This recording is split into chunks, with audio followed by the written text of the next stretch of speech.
So Colin, this video is about repairs at a rental property. The tenants always think, the owner should take care of everything, and the owner thinks the tenants should take care of everything. Yes, they do. Nobody wants to claim responsibility.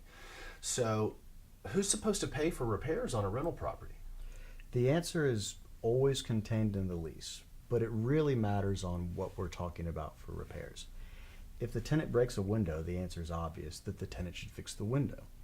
If the house has a problem with the AC and it's not caused by the tenant, generally that's going to be a landlord's obligation, especially in Texas, to maintain an HVAC unit that is operational. You get into these gray areas, though, that are important, because a good lease has obligations on the tenant to notify the landlord of whatever is going wrong. Put in a different way, if you've got a leaky water pipe and you rack up 4 months of $4,000 water bills, well, the landlord didn't know to fix the problem, and so they can't be responsible for those water bills. But if that tenant is on their game and they notify the landlord, hey, there's a leaky pipe, I just got a water bill that's very off of what it normally would be, that's probably going to fall on the landlord, and the landlord needs to meet the obligations for repair.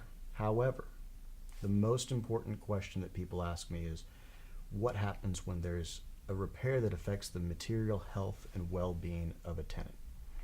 And those are always sticky situations. The answer to that is that you need to follow the lease. You need to document those requests if you're a tenant.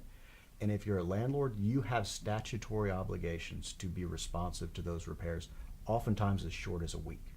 And so when those major problems hit, as every homeowner knows, there's going to be a problem with your house eventually. You do have that obligation to take care of it.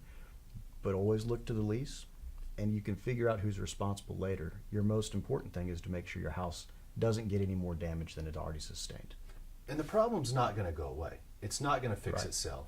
And you're going to want it fixed the way you want it fixed as the owner of that property. Right. So some of the older leases that we had years back had a provision in them that required the tenant to pay the first so many dollars of a repair. And this made landlords feel really good because they would get a home warranty that was going to solve all their problems, and they would get the tenant to cover the cost of that deductible of the home warranty, and everything was supposed to be beautiful, right? Why should I spend any money on the house when I've got everything covered? My understanding is the legislature felt a little bit differently about that because of the normal wear and tear that we've already talked about. What are your thoughts on that? Do you think that it's still legal or viable for these landlords to expect the tenant to pay the first so many dollars of repairs? It's tread lightly is what I would recommend. I don't think that those are going to be the best provisions in there, because there's no distinction between a material repair or a major repair and normal wear and tear, and you can get yourself in trouble trying to make that distinction go away, because it's not the tenant's fault for normal wear and tear. It works in those extreme examples. Hey, the roof, I had a tree fall through it. Well, that's something that we can have the home warranty take care of. Great.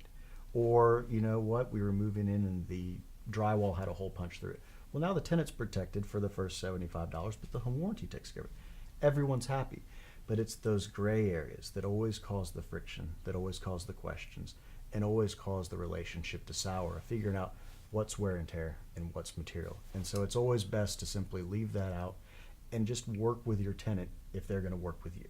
I don't mean to self-promote for just myself and you as well, but it sounds like when you're dealing with repairs, water in a house, a tenant who's upset, the AC going out for 7 days in the summer because the home warranty company's not responding, or because you're a landlord in another state and you don't even know who to call. Right.